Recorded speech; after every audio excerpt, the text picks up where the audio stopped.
20-year-olds. The list of activities includes gliding and flying up to solo standard, shooting, a broad aviation and space academic study, well up to and including BTEC level 2, and a huge amount of outdoor activity, which includes the Duke of Edinburgh Award Scheme. Of course, drill is an important part of this syllabus, as the RAPAC will often represent the RAF Battle of Britain, and RAF cadets can take a look at the squadron finder to work out where the nearest squadron is to you. And a great job done here by the RIAT. We've also got examples of the second generation Hawk in the form of the T2 from number 4 Flying Training School at RAF Valley, and the Mark 167 from the 11th Squadron of the Qatar Emiri Air Force, currently stationed at RAF Leading as the photographic ship. Take off to go on form up.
From the Italian Air Force, specifically from its flight test sector.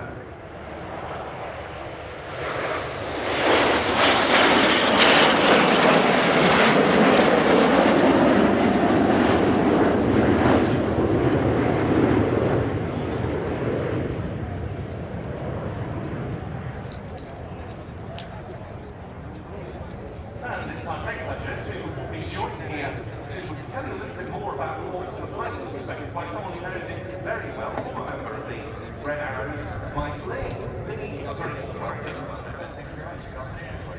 What would you say, in a nutshell, is the essence of what makes this such a great jet trader? What's made it so successful? Everyone always puts a sports car on the side. It's such a superb thing. Does exactly.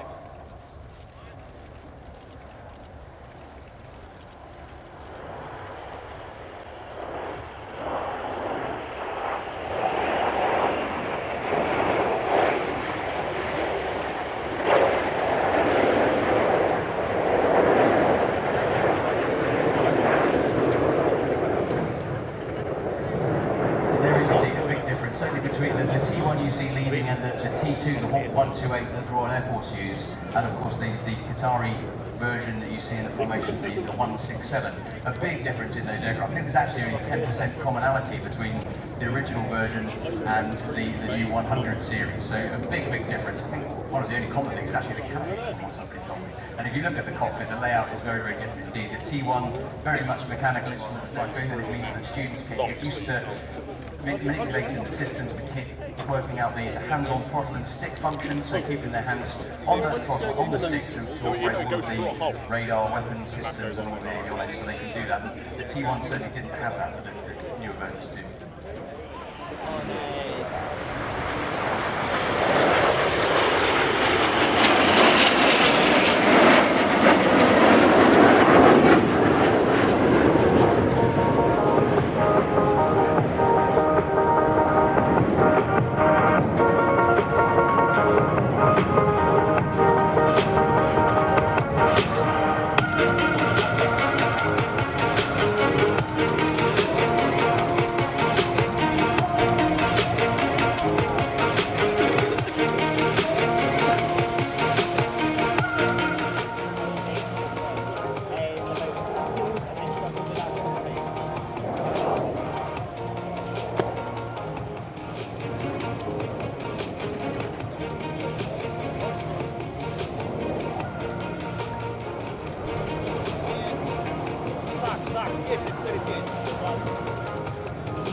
Jak zamoknie, to ich pozwie i zabierze.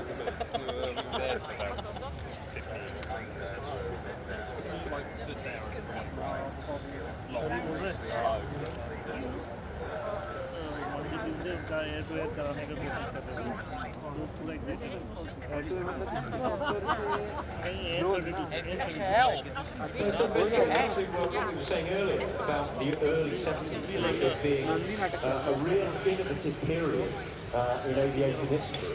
Let's just go back through the list of aircraft that were first flown in 1974. 1974 saw the first flight of the General Dynamics then F-16 Panavia Tornado in August of 1974, the Hawk, as we've said earlier, the B-1 Lancer, as we've said earlier. And if we go back 2 years before that, in 1972, the then Fairchild A-10 flew in May of 1972. Here at RIAT also, many aircraft that are actually significantly older than that. The Lockheed U-2 that we've seen fly over the first day of the show, first flew in 1955. The McDonnell Douglas F-4 Phantom flew in 1958. The Rivet Joint flew in Boeing 367-80, which flew in 1954. And the Boeing E-3 Sentry first flew in 1972, but as the Boeing 707, that originally flew in 1957. So those that we are selling F-16 first flew. Believe it or not, the Ford Mark III Cortina was still in production, as was the Morris Marina. And it was only 3 years before the first flight of the F-16 that the Morris Minor went out of production. It just shows what a futuristic aircraft it was at that time, and that's why it's lasted. Of course, also this year, thinking of Lockheed Martin products, which the F-16, as you rightly say, now is, it's 70 years since the C-130 Hercules first flew in 1954. That while the Typhoon that we've just seen crosses the runway behind it to return to its parking. Any variant here at the show. Fantastic to have it here. We've talked about some of the other civilian Antarctic survey, Twin Otter for people to look at, the Farm Weather Research BAE 146, all sorts, really something for everyone to look at on the ground. Two from the Turkish Air Force, two from the Hellenic Air Force, both on static display.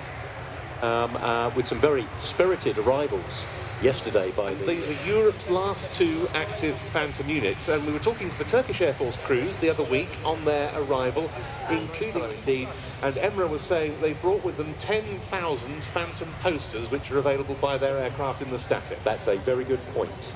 So if you're looking at the air traffic control tower, go to the right-hand side, look for the two Turkish Phantoms parked next to each other, and who knows, there may well be some...